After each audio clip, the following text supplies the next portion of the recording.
नमस्कार दोस्तों, हमारे चैनल ज्ञानधारा एसटीपी में आपका स्वागत है। मैं आशीष कुमार आज फिर आपके लिए ओशो की एक नई और अच्छी सीख देने वाली कहानी लेकर आया हूँ। दोस्तों, इस कहानी को पूरा सुने, वीडियो को अंत तक देखें, कहीं पर भी स्किप ना करें, क्योंकि यह कहानी ओशो की कहानी है और ओशो की कहानियाँ एक नए समाज का निर्माण करती हैं और एक नए मानव को जन्म देती हैं। इसलिए इस कहानी को पूरा सुने और इस कहानी से आपकी सोच ज़रूर बदलेगी। तो आइए दोस्तों, अब हम आपको ओशो की कहानी की तरफ ले चलते हैं। जैसे कि एक गांव था और एक गांव के बाहर झोंपड़ी पड़ी हुई थी और उसी झोंपड़ी में एक महात्मा जी रहते थे। वह लोगों को भगवान की कथा सुनाते और लोगों को अच्छे कर्म करने के लिए कहते थे और यह भी बताते थे कि मन का गुलाम कभी नहीं बनना चाहिए, मन को अपने वश में करके रहना चाहिए, मन की बात नहीं सुननी चाहिए। होता क्या है, एक दिन वही महात्मा जी जा रहे होते हैं तो रास्ते में बाजार पड़ती है। तो उन्होंने देखा कि एक आदमी खजूर बेच रहा है। तो उनके मन में आया कि चलो खजूर खाए जाएं। तो महात्मा जी सोचने लगे और कहने लगे अपने मन से कि देख, खजूर नहीं खाने चाहिए। और अपने मन को उन महात्मा जी ने बहुत समझाया। फिर वह वहाँ से चले गए। लेकिन जब वह अपनी झोंपड़ी में रात्र में पहुँचे तो उनका मन वहीं लगा हुआ था, खजूर के पास।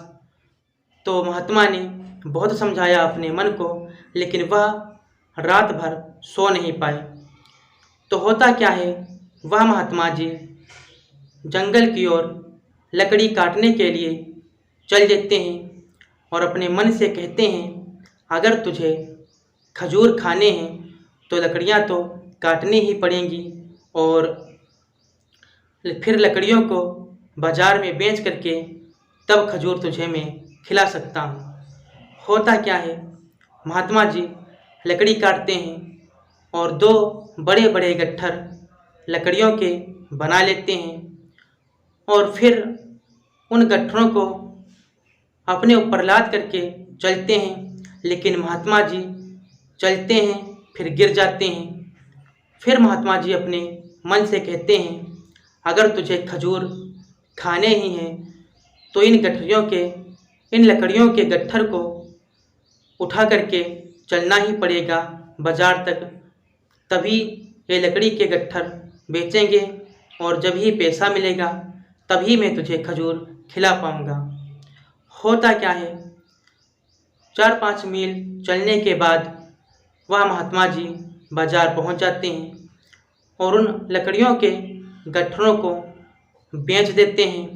बेचने के बाद वह उसी बाजार में जाते हैं जहां पर वह आदमी खजूर बेच रहा होता है और अपने मन से कहते हैं, चल अब मैं तुझे खजूर खिलाऊंगा। और महात्मा जी वहां पहुंच गए और उन्होंने वह खजूर खरीद लिए।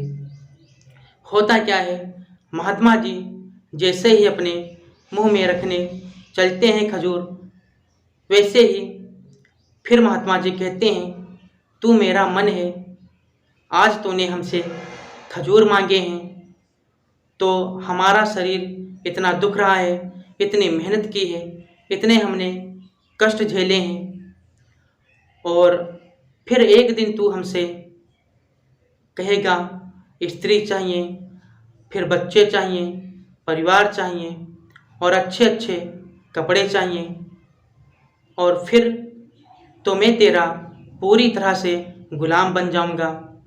वह अपने मन से यह बात कहते हैं। फिर महात्मा जी कहते हैं, लेकिन मैं तो लोगों को अच्छा संदेश देता हूँ और लोगों को समझाता हूँ कि मन का गुलाम कभी नहीं बनना चाहिए, लेकिन तूने तो हमको ही अपना गुलाम बना रखा है। तो महात्मा जी यही अपने मन से कह रहे होते हैं, लेकिन थोड़ी देर में क्या होता है, एक मुसाफिर उधर से आ रहा होता है। तो महात्मा जी ने क्या किया, सारे खजूर उस मुसाफिर को दे दिए और कहा, ले भाई तू खा जा करके। उसने खजूर ले लिए और वह चल दिया। महात्मा जी खुशी खुशी अपनी झोपड़ी में जाते हैं और वह मन का गुलाम बनने से बच जाते हैं। इसलिए वह महात्मा जी फिर कहते हैं, जो मन की बात माने वह खाए मार, और जो मन की बात ना माने वह हो जाए भव से बेड़ा पार। तो दोस्तों, ओशो की इस कहानी से यही सीख मिलती है कि जो मन की बात मानता है वह इस जगत में बुरे कर्म भी करता है, क्योंकि मन में ही बुराइयां, अच्छे विचार जो कुछ भी है उठते हैं। इसलिए ओशो यह बताना चाहते हैं, मन का गुलाम हमें कभी नहीं बनना चाहिए, मन को अपने वश में करके रखना चाहिए। इसलिए कहा जाता है, जो मन की माने वह खाए मार, और जो मन की ना माने उसका हो जाए बेड़ा पार। तो दोस्तों, मैं आशा करता हूँ आपको यह कहानी अच्छी लगी होगी, और सारे दुखों की जड़ मन ही होता है। तो मैं अगली वीडियो में मिलूँगा ओशो की एक नई कहानी के साथ। और दोस्तों, अगर हमारे चैनल ज्ञानधारा STP को सब्सक्राइब नहीं किया है तो सब्सक्राइब कर लें, और ताकि आपको हर रोज़ एक नई कहानी मिल सके। तो दोस्तों, मैं अगली वीडियो में मिलूँगा एक नई कहानी के साथ। तब तक के लिए नमस्कार।